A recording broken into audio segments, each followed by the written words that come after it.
The point is, Dolores, that every single thing about you at the time was basically a bit of a cry for help, or a cry for understanding, or a cry for reason. It's like, hold on, I'm a person here. I may be in charge of this big machine that needs to stay on the road called the Cranberries, but wait a second. If I'm not working, the whole thing doesn't work, and I'm not working. Is anybody listening out there? Yeah. Is that the way it was? Well, it was kind of scary as well, because I was surrounded by an awful lot of pressure. Like, the closest people to me were under so much pressure as well. Like, she can't pull the tour. She can't stop singing. She can't be sick.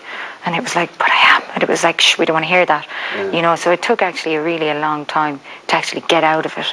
I was getting worse and worse though, but by the time we did cancel that tour, I was pretty bad, you know, I was really bad, like I was messed up. You pulled the tour, but the three guys happy that you did in some ways, and great, I'm glad somebody else didn't get blamed for this, because I wouldn't mind pulling this. They were really unhappy as well. Their wives were on the road at the time as well, so it was like we hadn't spent any time together before we went on stage. It was like we'd go on stage and we'd be there just like, oh hi, how's it going, on stage. 10, 9, 8, 7, curtains open, we do a gig, and during the gig you'd be looking at each other and we'd be kind of like, God, you're not enjoying it anymore? Because we just didn't take any breaks over the years, and we just kind of got into this rut of just doing this work. But I could see that Noel missed his wife. I could see that Ferg missed his, you know, I could see the boys missed their girls, and they missed their home as well. And they were all kind of down, and then after the gigs they'd come off and, you know, they'd go off their separate ways with their wives, so we didn't even talk anymore as a band, you know.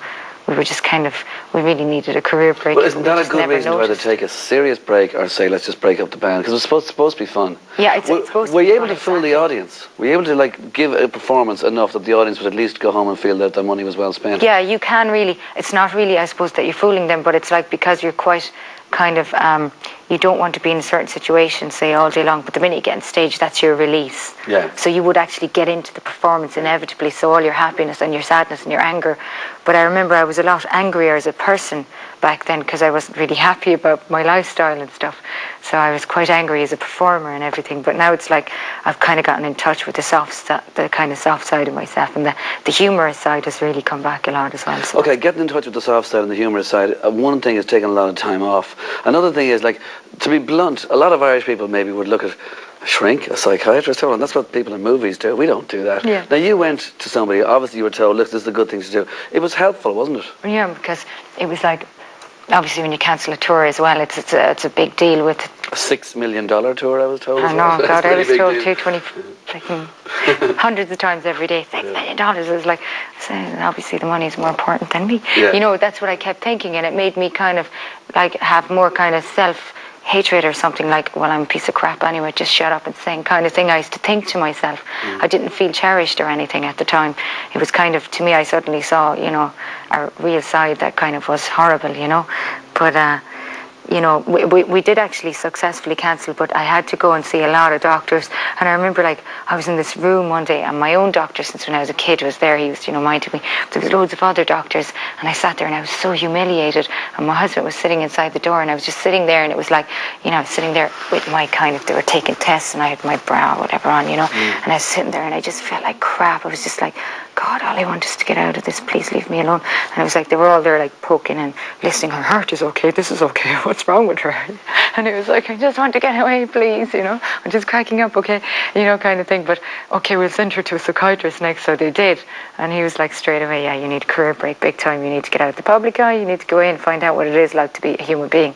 Yeah. You know, get a bit of reality there before you... Were you even annoyed? Is it even depressed that you had to get somebody to tell you that?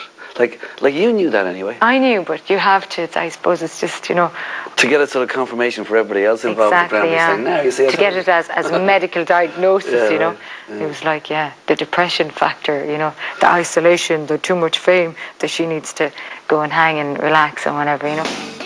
I mean, you did always have good people around you, though. The band was good, your friends were good, the family was good. It wasn't as though there weren't people around you that weren't sympathetic to you. Yeah. You probably drove yourself a little bit too far. You probably let it go a bit too far. Yeah, and I think, though, a lot of the people around me were like they told, like, I know they love me, but they were like, you know, you'll be okay. Yeah. You can snap out of it. Just sit down now and eat 10 potatoes and go to bed and go to sleep and you'll be fine.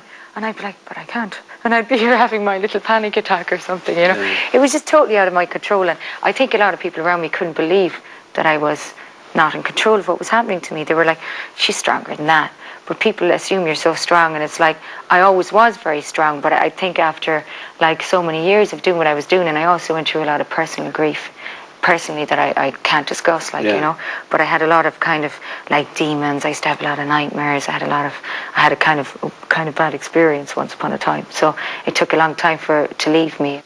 Dolores, somebody gets into a band. You met these guys in Limerick. They were looking for somebody, and you were looking for somebody too. Yeah. You were quite impressed that they were able to write songs, and you know it starts off from there. People always want success, I assume. Okay, Uncertain was released around November '91, so for the whole of the '90s, and it was pretty quick. It was quick enough. It was, now you got huge success in the United States. About 7 million for the first album, 16 million for the next album, or whatever. And one of the reasons is that you toured and toured and toured. You did it in some ways the hard way, the old-fashioned hard way. Yeah, we did, and you know, I think we still kind of have that kind of thing. I think the Cranberries are really a touring band. Sure, but what I'm saying is this, that like, in other words, basically, you have to kind of sell yourself. Yeah. So like, you're not giving out about the fact that like, there is a level of where you feel you have to sell yourself. It's just, you don't have to sell yourself as slavishly as you did. In other words, if there's a tour now, 3 weeks off every couple of months. Yeah, I mean, I was crazy. I mean, okay, when you tour, it's like you pack your bags. I was still in 6th year in Laurel Hill in my secondary school when I joined the Cranberries. I went off touring initially. We used to tour in a little high-ace van, a bread van, and we did that for about a year, I'd say. And after the gig, I'd kip on their laps. 4 of them would let me sleep on their lap while we'd drive to the next venue, because I was the girl. It was a bit tough, you know. It's like I'm the only girl, I'm the only one with undies, I'm the only one with the whole female factor stuff, you know, and it was kind of lonely and whatever, but you know, you got over it, and the boys were my sisters and stuff. Well, I thought they were, you know, type thing.